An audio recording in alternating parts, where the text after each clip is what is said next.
Bonjour à tous et bienvenue sur ma chaîne Vali, raconte-moi une histoire. Le voleur de Maupassant. Très belle écoute à tous. Puisque je vous dis qu'on ne la croira pas, racontez tout de même. Je le veux bien, mais j'éprouve d'abord le besoin de vous affirmer que mon histoire est vraie en tout point, quelque invraisemblable qu'elle paraisse. Les peintres seuls ne s'étonneront point, surtout les vieux qui ont connu cette époque où l'esprit farceur sévissait si bien qu'il nous hantait encore dans les circonstances les plus graves. Et le vieil artiste se mit à cheval sur une chaise. Ceci se passait dans la salle à manger d'un hôtel de Barbizon. Il reprit. Donc nous avions dîné ce soir-là chez le pauvre Soriol, aujourd'hui mort, le plus enragé de nous. Nous étions 3 seulement, Soriol, moi et le Poitevin, je crois, mais je n'oserais affirmer que c'était lui. Je parle, bien entendu, du peintre de Marine-Eugène le Poitevin, mort aussi, et non du paysagiste, bien vivant et plein de talent. Dire que nous avions dîné chez Soriol, cela signifie que nous étions gris. Le Poitevin seul avait gardé sa raison, un peu noyée, il est vrai, mais claire encore. Nous étions jeunes en ce temps-là. Étendus sur des tapis, nous discourions extravagamment dans la petite chambre qui touchait à l'atelier. Soriol, le dos à terre, les jambes sur une chaise, parlait bataille, discourait sur les uniformes de l'Empire. Et soudain se levant, il prit dans sa grande armoire aux accessoires une tunique complète de hussard et s'en revêtit. Après quoi il contraignit le Poitevin à se costumer en grenadier. Et comme celui-ci résistait, nous l'empoignâmes et après l'avoir déshabillé, nous l'introduisîmes dans un uniforme immense où il fut englouti. Je me déguisai moi-même en cuirassier. Et Soriol nous fit exécuter un mouvement compliqué. Puis il s'écria « Puisque nous sommes ce soir des soudards, buvons comme des soudards !» Un punch fut allumé, avalé, puis une seconde fois la flamme s'éleva sur le bol rempli de rhum. Et nous chantions à pleine gueule des chansons anciennes, des chansons que braillaient jadis les vieux troupiers de la grande armée. Tout à coup, le Poitevin, qui restait malgré tout presque maître de lui, nous fit taire.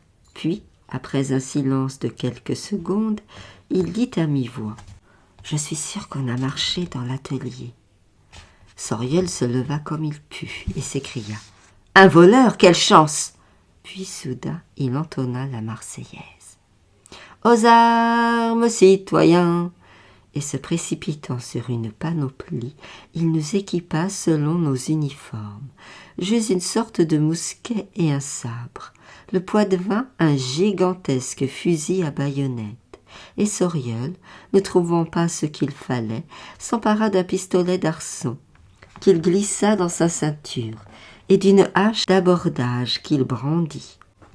Puis il ouvrit avec précaution la porte de l'atelier, et l'armée entra sur le territoire suspect. Quand nous fûmes au milieu de la vaste pièce encombrée de toiles immenses, de meubles, d'objets singuliers et inattendus, Soriol nous dit « Je me nomme Général. Tenons un conseil de guerre. Toi, les cuirassiers, tu vas couper la retraite à l'ennemi, c'est-à-dire donner un tour de clé à la porte.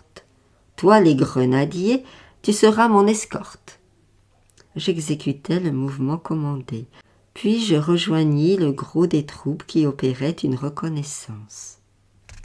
Au moment où j'allais le rattraper derrière un grand paravent, un bruit furieux éclata. Je m'élançai, portant toujours une bougie à la main. Le Poitevin venait de traverser d'un coup de baïonnette la poitrine d'un mannequin dont Soriol fendait la tête à coups de hache. L'erreur reconnue, le général commanda « Soyons prudents !» et les opérations recommencèrent. Depuis 20 minutes au moins, on fouillait tous les coins et recoins de l'atelier, sans succès, quand le Poitevin eut l'idée d'ouvrir un immense placard. Il était sombre et profond. J'avançai mon bras qui tenait la lumière, et je reculai stupéfait. Un homme était là, un homme vivant, qui m'avait regardé. Immédiatement, je refermai le placard à 2 tours de clé, et on tint de nouveaux conseils. Les avis étaient très partagés. Soriol voulait enfumer le voleur. Le Poitevin parlait de le prendre par la famine. Je proposais de faire sauter le placard avec de la poudre. L'avis de le Poitevin prévalut, et pendant qu'il montait la garde avec son grand fusil, nous allâmes chercher le reste du punch et nos pipes. Puis on s'installa devant la porte fermée et on but aux prisonniers. Au bout d'une demi-heure, Soriol dit « C'est égal, je voudrais bien le voir de près, si nous nous emparions de lui par la force. » Je criai « Bravo !» Chacun s'élança sur ses armes. La porte du placard fut ouverte, et Soriol, armant son pistolet qui n'était pas chargé, se précipita le premier. Nous le suivîmes en hurlant. Ce fut une bousculade effroyable dans l'ombre, et après 5 minutes d'une lutte invraisemblable, nous ramenâmes au jour une sorte de vieux bandit à cheveux blancs, sordide et déguenillé. On lui lia les pieds et les mains, puis on l'assit dans un fauteuil. Il ne prononça pas une parole. Alors Soriol, pénétré d'une ivresse solennelle, se tourna vers nous. « Maintenant, nous allons juger ce misérable. » J'étais tellement gris que cette proposition me parut toute naturelle. Le Poitevin fut chargé de présenter la défense et moi de soutenir l'accusation. Il fut condamné à mort à l'unanimité moins une voix, celle de son défenseur. « Nous allons l'exécuter, » dit Soriol, mais un scrupule lui vint. Cet homme ne doit pas mourir privé des secours de la religion, si on allait chercher un prêtre. J'objectai qu'il était tard. Alors Soriol me proposa de remplir cet office, et il exhorta le criminel à se confesser dans mon sein.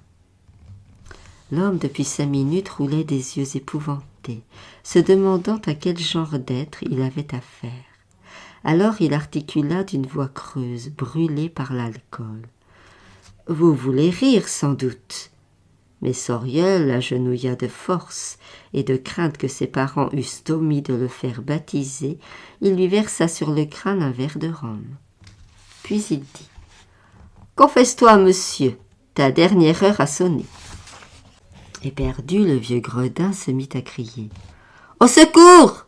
avec une telle force qu'on fut contraint de le bâillonner pour ne pas réveiller tous les voisins.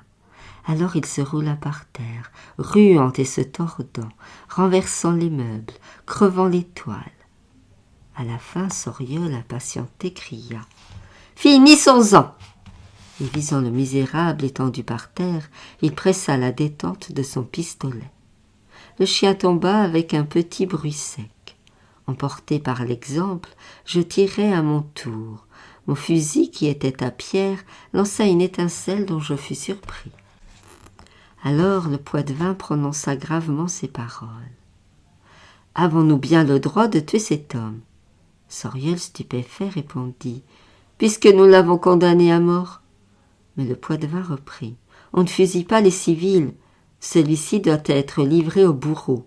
Il faut le conduire au poste. » L'argument nous parut concluant.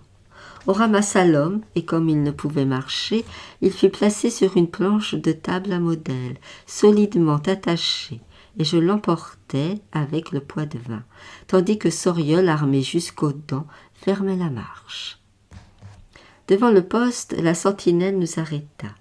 Le chef de poste, mandé, nous reconnut, et comme chaque jour il était témoin de nos farces, de nos scies, de nos inventions invraisemblables, il se contenta de rire et refusa notre prisonnier. Soriol insista. Alors le soldat nous invita sévèrement à retourner chez nous sans faire de bruit. La troupe se remit en route et rentra dans l'atelier. Je demandai « Qu'allons-nous faire du voleur ?» Le Poitevin, attendri, affirma qu'il devait être bien fatigué, cet homme. En effet, il avait l'air agonisant, ainsi ficelé, bâillonné, ligaturé sur sa planche. Je fus prise à mon tour d'une pitié violente, une pitié d'ivrogne, et enlevant son bâillon, je lui demandai « Eh bien, mon pauvre vieux, comment ça va-t-il » Il gémit. « J'en ai assez, nom d'un chien !» Alors Soriol devint paternel. Il le délivra de tous ses liens, le fit asseoir, le tutoya, et pour le réconforter, nous nous mîmes tous trois à préparer bien vite un nouveau punch. Le voleur, tranquille, dans son fauteuil, nous regardait. Quand la boisson fut prête, on lui tendit un verre. Nous lui aurions volontiers soutenu la tête et on trinqua.